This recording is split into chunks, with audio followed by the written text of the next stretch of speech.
I personally understood the nomination as a message from Europe to the Cuban people, a message that is very important right now because it's telling us you are not alone in your fight for human rights and for democracy, especially in a moment in which the dictatorship is trying to sell the wrong picture. It's trying to sell an idea that there have been changes in my island, while the reality is that the Cuban people is enduring misery and is enduring the lack of human rights.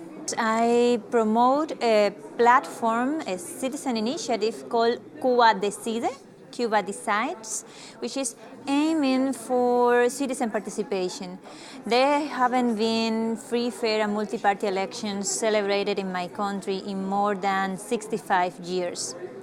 So we are asking for support to this initiative that try to mobilize the Cuban people and also the international community to force the regime to submit to the willing of the citizenry. How? By promoting the realization of the celebration of a plebiscite in the island for the Cuban people to could decide to change the single-party system towards a democratic and plural system. We are facing a regime that do not hesitate to repress the people. We're facing a regime that actually killed my father 6 years ago in an attack perpetrated by agents of the state.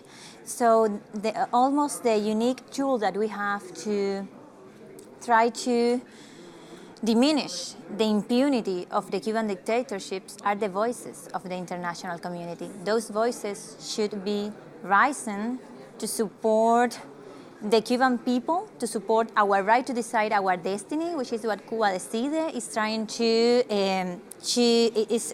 obtain, but also to protect the life of those that are fighting for human rights inside the island. While we are talking right now, there is a person called Tomás Núñez Magdariaga.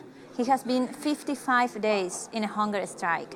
He's in prison and he's uncommunicated. We don't know if he's alive or not in this point. And he has proof he's innocent. But because of his activism in defense of human rights, because of his participation in Cuba Decide campaign, the regime tried to